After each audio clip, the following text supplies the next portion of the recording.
Estimados alumnos, bienvenidos a este vídeo en el que os voy a explicar qué datos podemos encontrar, qué datos nos vamos a encontrar en una ficha técnica de un inversor. En este caso he elegido dos fichas técnicas al azar, uno es de la marca SunGrow y la otra de la marca GrowWatt. ¿Bien? Son dos fichas técnicas, son diferentes. En el de SunGrow nos dan únicamente los datos de un modelo, en este caso un modelo de 60 kilovatios, tenéis aquí señalado, y en esta otra ficha, que son modelos más pequeñitos, vamos a ver el conjunto para varios modelos diferentes. Lo que quería deciros con estos dos ejemplos, en este caso, es que un fabricante nos puede dar en una misma ficha técnica varios modelos, como en el caso este de SunGrow, o nos puede dar, un solo modelo, como en el caso de SunGrow, o varios modelos al mismo tiempo, como en el caso de GrowWatt. Vamos a empezar por este de SunGrow, puesto que así no nos equivocamos, ya que solo es un modelo. Bueno, pues vamos a encontrar documentación o información respecto al tema el tema comercial, pues certificaciones que tiene. Evidentemente tiene más certificaciones que estas, pero bueno, estas son pues a lo mejor las que más se buscan, ¿no? El certificado los certificados UL, los certificados de estándares de electricidad, el tipo de clase que tiene, que en este caso es clase A. Bueno, garantías y servicios, pues este inversor tiene 10 años de garantía ante cualquier defecto de fabricación. Una garantía, puedes extender la garantía de 15 a 20 años, evidentemente pagando. Bueno, pues te dan un plan de mantenimiento preventivo, etcétera, etcétera, etcétera. En cuanto al tema de monitoreo, bueno, pues te hablan un poquito de cómo hacen la adquisición de datos, dónde van a guardar la base de información, el diseño, etcétera, etcétera, etcétera. Bueno, información comercial realmente, ¿no? Cuando uno va a seleccionar un inversor, evidentemente tiene que tener todo este presente, sobre todo el tema de certificaciones y garantías, pero lo que nos vamos a fijar es en las características técnicas de nuestro inversor. Siempre nos van a dar, nos van a dar datos de la parte de corriente continua del inversor y de la parte de corriente alterna o salida del inversor. En la parte de corriente alterna, estos datos son los que nos van a servir para dimensionar, para configurar, mejor dicho, la rama serie y paralelo de nuestro campo generador. ¿Bien? ¿Qué es lo que nos tienen que dar siempre, siempre, siempre? El máximo voltaje admisible en entrada, que en este caso son 1000 voltios. Es decir, yo podría conectar tantos módulos en serie hasta llegar a un máximo de 1000 voltios. Perdón.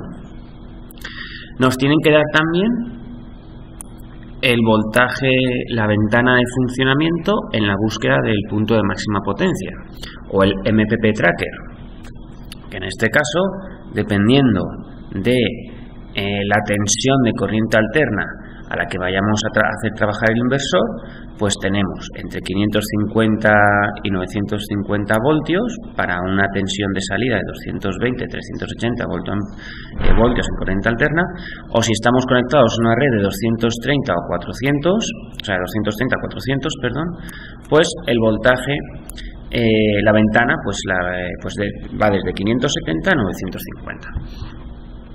Nos tienen que decir, o bueno, ya todas las fichas técnicas vienen a indicarnos cuántos trackers de MPP tiene. En este caso solo tiene uno. Bueno, pues tendremos que tener esto en cuenta a la hora de dimensionar nuestro campo generador. ¿Por qué? Tendremos que evitar poner a un mismo inversor, ya que solo tiene un MPPT, strings que tengan diferente orientación, diferente inclinación, o que vayan a, de alguna manera, tener diferentes índices de irradiación. En el caso de que tuviéramos pues estas condiciones en las que hay partes del campo de generador que puedan verse sombreados, pues tendremos que tener la precaución de mandarlos todos a un mismo inversor para que no afecte a aquellos strings conectados a un determinado inversor que estén funcionando a pleno rendimiento. Nos dicen también, esto también es muy importante, el número de strings que yo puedo conectar a un MPPT, o lo que es lo mismo, el número de entradas que yo tengo en ese MPPT. ¿Por qué? Imaginemos, no es el caso, aquí nos dicen que tiene 8 entradas. Imaginemos que de los cálculos, que no lo sé, nos sale que pudiéramos poner 10 ramas en paralelo. Bueno, pues que sepamos que aunque teóricamente, eléctricamente pudiéramos conectarle 10 ramas en paralelo al inversor, este inversor no tiene más de 8 entradas, por lo tanto no podríamos hacer esa configuración. Nos dice que tiene fusibles tanto para el polo positivo y el negativo.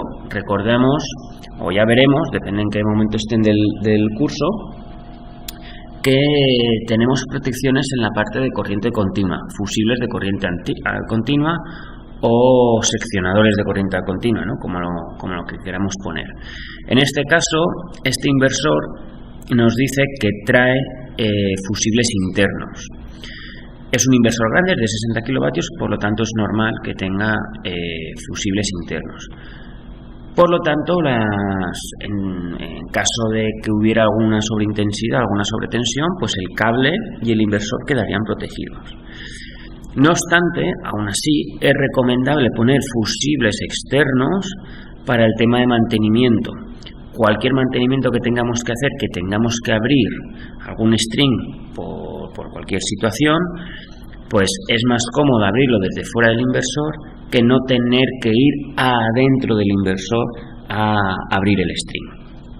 Igualmente, si se quema un fusible, que para eso están, si se quema es que alguna cosa ha pasado y bueno, se quema el fusible, pues siempre es mejor que se queme un fusible externo, que es un fusible estándar, que puede costar pues 50 céntimos de dólar o $1, dependiendo, por ahí van los precios, dependiendo del tipo de fusible, que no un fusible especial para este inversor, que evidentemente pues nos va a costar más dinero. Nos dice también que la intensidad máxima admisible en corriente continua, esto nos lo tienen que decir sí o sí, es de 120 amperios. Y nos da un detallito, que esto también es muy importante, que la intensidad máxima admisible por conector, bien, o sea, por entrada, es de 20 amperios. Es decir, que aunque pueda aguantar 120 amperios, no podríamos superar los 20 amperios por cada conector. Fijaros que tenemos 8 conectores. Si nosotros no tuviéramos esta precaución y conectáramos 20 amperios a cada uno de los conectores y utilizamos los 8 conectores, vamos a tener 160 amperios de entrada. Bueno, pues estaríamos por encima del valor máximo admisible. Eso hay que tenerlo cuidado. El AFCI, esto es, según una de las normas norteamericanas y europeas, el AFCI es la protección, bueno, el aviso, mejor dicho, el aviso de arco voltaico detectado. Es posible que, bueno, pues se produzcan arcos voltaicos pequeñitos, no un arco voltaico como si fuera un rayo, sino arcos voltaicos pequeñitos, que el inversor tiene que detectar según, no me acuerdo qué norma era, creo que era creo que son estas dos normas. Una es la americana, la 1998, y la otra, esta es la que corresponde a la europea. Creo que son estas dos, la UL 1998 y la IEE 1547. No creo, no estoy seguro.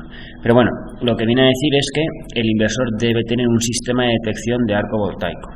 En caso de que detecte un arco voltaico, el inversor tiene que dejar de funcionar hasta que el operador, el de mantenimiento, vaya y le diga al inversor que el arco voltaico ya está reparado, ¿no? O sea, pues él tiene que ir el de mantenimiento, verificar si se ha producido dónde se ha producido el arco voltaico, y una vez que lo detecta, pues rearmar el inversor. Rearmas el inversor y ya funciona. De esta manera se obliga sí o sí a que una persona acuda físicamente al inversor a revisar lo que ha ocurrido.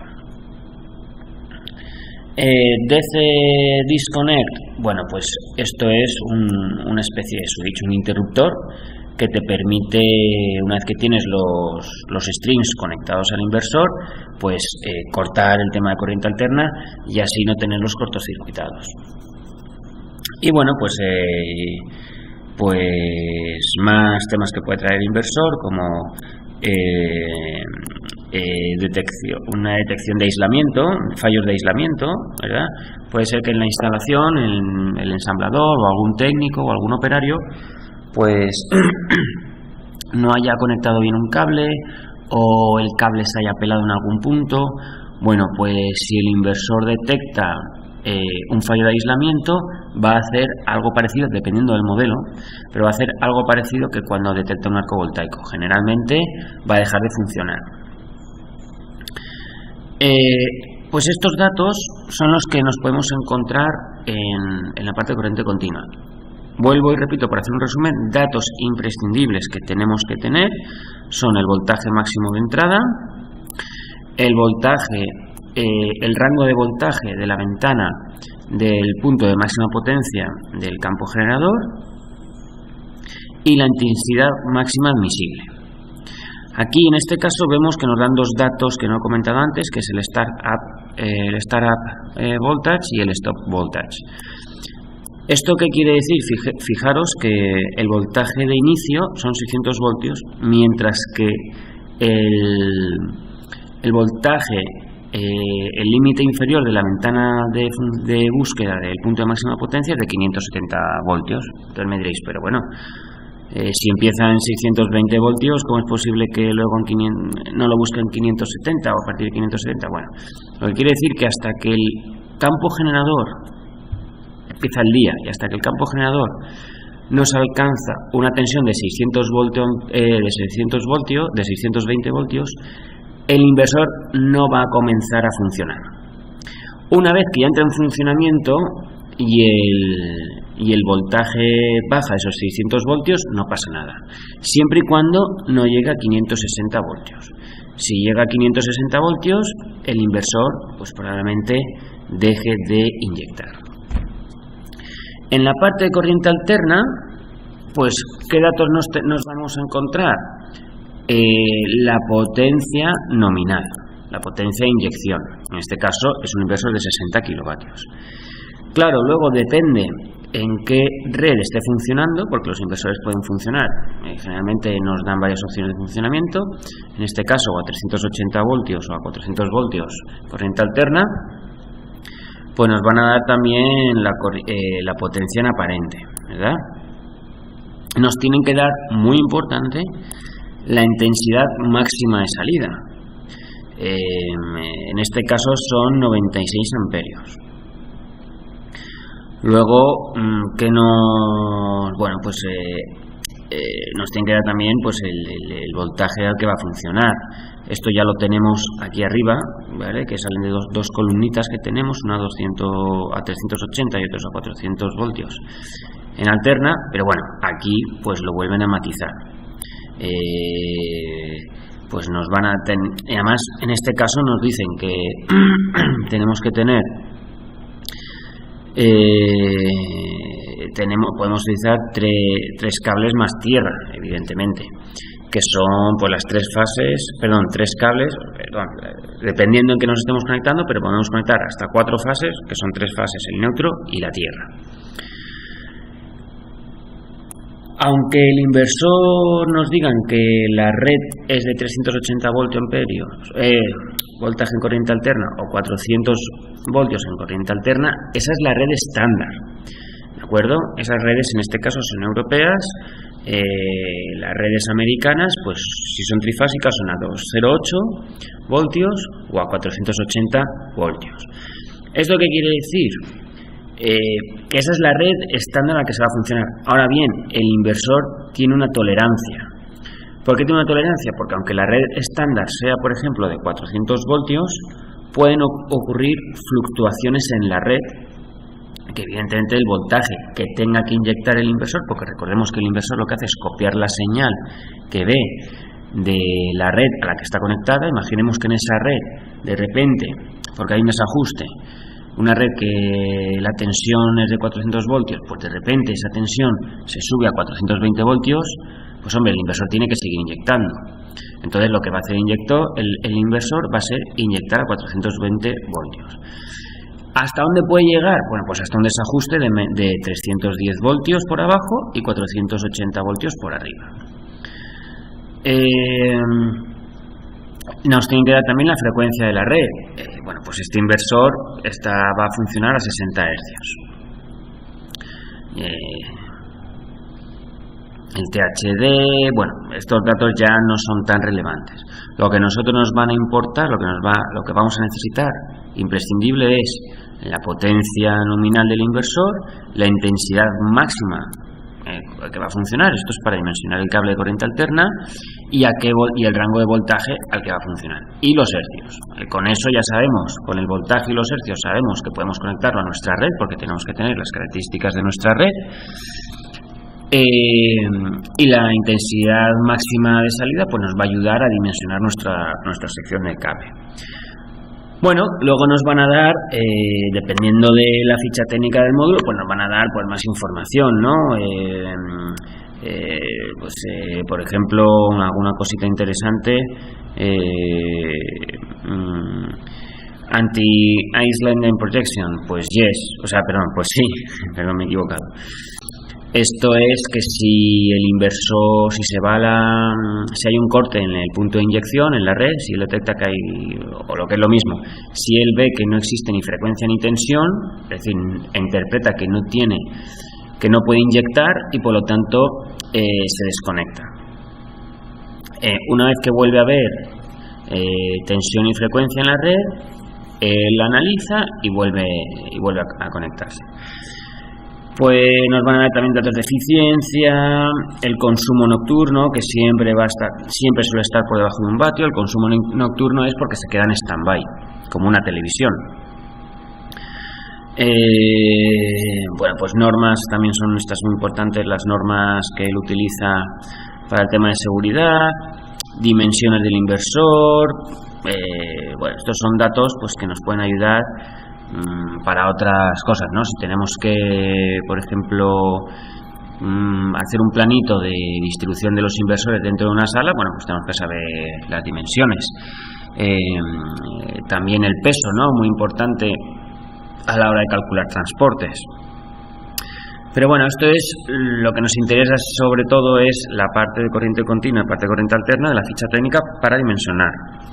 A la hora de instalar un inversor, pues ya nos iremos al manual de montaje o al manual de instrucciones, ¿vale?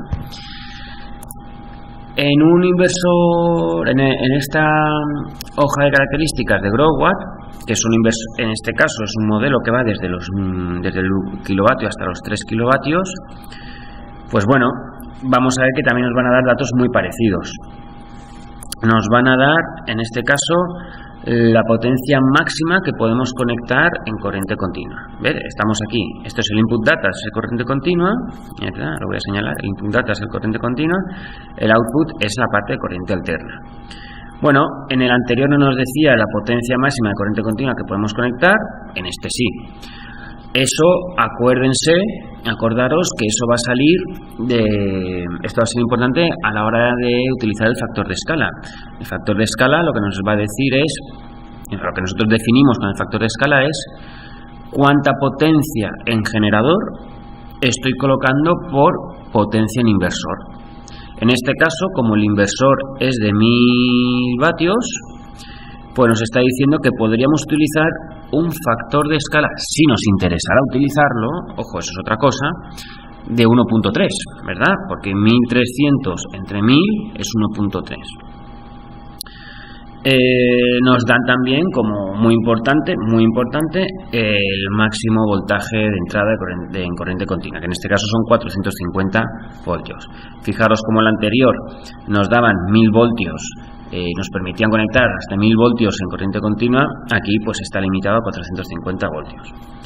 También nos da el voltaje de inicio, pues hasta que por la mañana el inversor no detecte que hay 90 voltios en el campo generador, no va a comenzar a inyectar. A partir de ahí que suceda lo que suceda.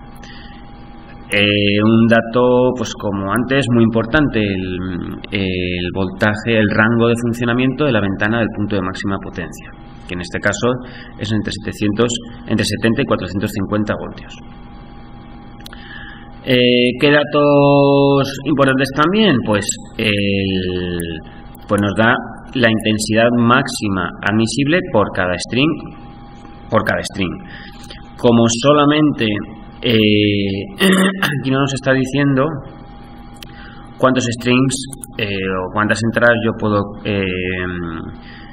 perdón, si no lo está diciendo. Nos está diciendo aquí, perdón, no lo encontraba, nos está diciendo aquí el número de MPP trackers, en este caso 1. Y nos está diciendo cuántos strings por MPP tracker tenemos, pues en este caso 1. Como nos dice que la intensidad máxima admisible por string es 10 amperios, pues ¿cuál va a ser la intensidad máxima admisible por un MPPT? Pues 10 amperios, porque solo tenemos un string y solo tenemos un MPPT tracker. En modelos más grandes, como por ejemplo el de 2500 vatios, nos dice que tenemos un MPP tracker, pero tenemos 2 strings.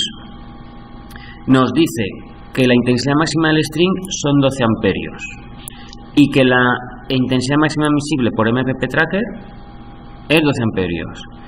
¿Qué quiere decir? Que si yo tengo un solo string puedo conectar hasta 12 amperios, pero si yo colocara 2 strings no podría poner la suma de los 2 strings, no puede superar los 12 amperios, es decir, mis strings tendrían que tener 6 amperios cada uno.